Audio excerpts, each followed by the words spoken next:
शिमला में हिमाचल मंत्रिमंडल की बैठक होनी है। दोपहर 12 बजे राज्य सचिवालय में बैठक होगी। महिलाओं को 1500 रुपए देने की गारंटी कांग्रेस की तरफ से दी गई थी। अब माना यह जा रहा है कि आज कैबिनेट बैठक में इस पर प्रेजेंटेशन हो सकती है। इसके साथ ही नए पद सृजित करने पर भी चर्चा संभव है। तो आज कैबिनेट की बैठक में कई ऐसे मुद्दे हैं जिनके छाए रहने के आसार बन रहे हैं, जिनमें से महत्वपूर्ण है कि महिलाओं से वादा किया गया था 1500 रुपए महीने पेंशन देने का, 1500 महीने देने का ये वादा, जिस पर आज प्रेजेंटेशन संभव है। इसके अलावा नए पदों को लेकर भी चर्चा। और शिमला से खबरें अभी तक की शिमला ब्यूरो प्रदीप ठाकुर हमारे साथ लाइव जुड़ चुके हैं। प्रदीप, आज कैबिनेट की बैठक में कौन से मुद्दे छाए रह सकते हैं और कितनी महत्वपूर्ण है आज की कैबिनेट बैठक?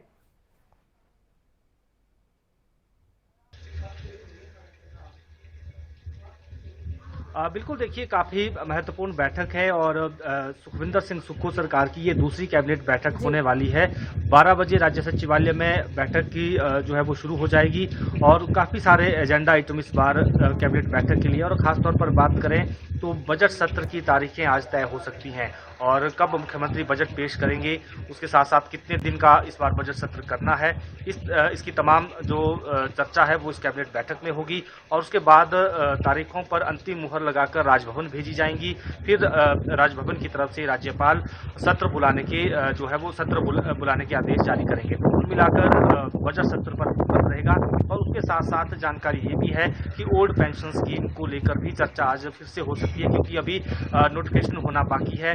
जो एसओपी बननी थी, किस तरह से कर्मचारियों को ओल्ड पेंशन स्कीम दी जानी है, इसको लेकर भी चर्चा संभावित है, ऐसी जानकारी है सूत्रों के हवाले से। और उसके साथ साथ जो महिलाओं को 1500 रुपये महीना देना है, उसको लेकर कैबिनेट सब कमेटी ने अपनी रिपोर्ट तैयार कर ली है। अब कैबिनेट के समक्ष जो है इसको रखा जाएगा, क्योंकि जब पिछली कैबिनेट हुई थी, यानी पहली जब कैबिनेट हुई थी, तो उस वक्त यही हुआ था तय कि 1 महीने के भीतर 1500 रुपये देने को लेकर कैबिनेट सब कमेटी पूरी रिपोर्ट तैयार करेगी और फिर कैबिनेट के समक्ष लाएगी। तो आज इस कैबिनेट में इसका भी जो पूरा कुल मिलाकर जो प्रारूप है वो आने वाला है। और साथ ही जो शिक्षण संस्थान है, पिछली जयराम सरकार ने अंतिम 6 से 9 महीनों के बीच में जो संस्थान खोले हैं, चाहे स्कूल हैं, कॉलेज हैं, कई जगह ये जानकारी मिल रही है कि कम छात्र हैं और पॉलिटिकल फायदा लेने के लिए ये स्कूल कॉलेज खोले गए थे। तो उसको कांग्रेस पार्टी अब रिव्यू कर रही है और इसी कड़ी में आज 300 से ज़्यादा ये स्कूल कॉलेज हैं जिनकी रिपोर्ट कैबिनेट में रखी जाएगी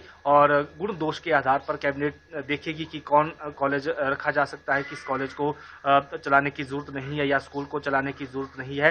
तो उस पर भी आज कैबिनेट यहाँ कोई फैसला लेने वाली है। और जानकारी ये भी है कि नौकरियों का पिटारा भी आज खुल सकता है, शिक्षा विभाग और बाकी जो विभाग हैं। तो इसके साथ साथ जब ये कैबिनेट बैठक खत्म होगी तो उसमें देखना ये होगा कि बाकी भी क्या बड़े निर्णय इसमें रहने वाले हैं। जी अच्छा, देखिए प्रदीप, कांग्रेस की तरफ से बड़े बड़े चुनावी वादे किए गए थे, मैनिफेस्टो में बड़ी बड़ी गारंटीज दी गई थी। उस लिहाज से क्या मान सकते हैं कि सरकार पर बहुत दबाव है कि जल्द कुछ बड़े फैसले लिए जाएं और इसीलिए आज की कैबिनेट बैठक में कुछ बड़े फैसलों पर मुहर लगने के आसार भी बन रखेंगे? प्रदीप,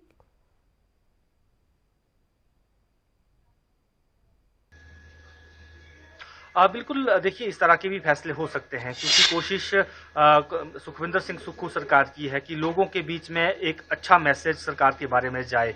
और जिस तरह से 10 गारंटी दी है, उसमें से पहली गारंटी और दूसरी गारंटी की जो जिक्र हुआ था, जिसमें ओल्ड पेंशन स्कीम का जिक्र था, 1500 महिलाओं को देने का था, 1 लाख रोजगार देने की बात थी, युवाओं के लिए रोजगार के नए द्वार खोलने की बात थी। तो ये महत्वपूर्ण 3 गारंटियां थी जिनको लगातार चुनावों के दौरान भी कांग्रेस पार्टी के नेता बार बार रैलियों में भी, जनसभाओं में भी इस बात को कहते नजर आए थे। और जब सत्ता में आए तो पहली कैबिनेट में ओल्ड पेंशन स्कीम को बहाल करना पड़ा और उसमें एक बड़ा फैसला उस वक्त हुआ था। तो लोगों के साथ एक जो है कनेक्शन बनाने की कोशिश की गई, कर्मचारियों को अपने साथ साधने की कोशिश की गई कि हमने जो एक बड़ा फैसला किया था पहली कैबिनेट में ओल्ड पेंशन स्कीम को बहाल करने का, तो वो बहाल कर दी है। तो बाकी भी जो घोषणाएं हैं, हालांकि 2 जो घोषणाएं हैं, बड़ी घोषणाएं, 1 लाख रोजगार की और उसके साथ साथ 1500 महिलाओं को महीना देने की, उसको लेकर भी जो पहली कैबिनेट हुई थी उसमें केवल कैबिनेट सब कमेटी बनाई गई है, वो रिपोर्ट तैयार कर रहे हैं। तो अब ये रिपोर्ट जो है तैयार होकर इसमें आगे बढ़ना है, क्योंकि मुख्यमंत्री ने कहा है कि इन 2 घोषणाओं को हम 1 साल के भीतर पूरी तरह से इम्प्लीमेंट जी। हिमाचल प्रदेश में करेंगे। जी। और उसके साथ साथ जो 300 यूनिट फ्री बिजली देने का एक बड़ा वायदा है, अब देखना ये होगा कि उसको कब कैबिनेट में लाया जाता है, क्या अभी लाया जाता है या आने वाले समय में कैबिनेट में 300 अच्छा यूनिट फ्री प्रदीप, बिजली का देखिए वायदा जो है चुनावी उसको पूरा वादे किए जाते हैं, मैनिफेस्टो बनते हैं और बहुत से मैनिफेस्टो के वादे अक्सर कहा जाता है कि पूरे नहीं हो पाते। लेकिन क्या कांग्रेस इसलिए भी बहुत ज्यादा दबाव में है कि 24 में लोकसभा चुनाव आने हैं, ऐसे में यहाँ नई नई सरकार बनी है, सरकार उपलब्धियों का पिटारा एक बनाना चाहती है, क्या इसलिए भी सरकार पर ज्यादा दबाव है, क्या इसलिए भी बड़े फैसले संभव है?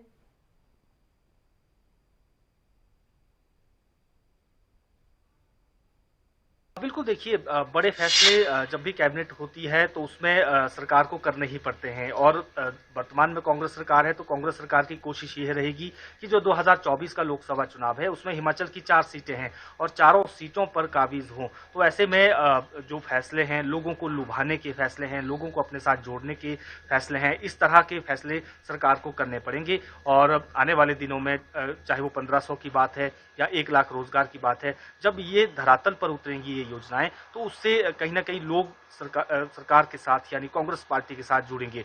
जिस तरह से लगातार देश में कांग्रेस पार्टी की कई राज्यों में सरकारें गई हैं, हिमाचल से एक आशा की किरण जगी है और यहाँ पर कांग्रेस सरकार जी। की वापसी हुई है। तो ऐसे में ये एक मैसेज जो है पूरे देश में देने की कोशिश कांग्रेस पार्टी बिल्कुल, करेगी कि हम जो है इस वक्त जो देश में जहाँ पर भी कांग्रेस के राज्य सरकारें हैं वहाँ पर बेहतर काम कर रहे हैं। हम जो भी वायदे हम करते हैं उनको हम पूरा करते हैं। बिल्कुल, जो तो ये वादा एक किया वो मैसेज निभाना ना होगा, केवल वो स्थिति फिलहाल कांग्रेस के लिए बनी हुई है।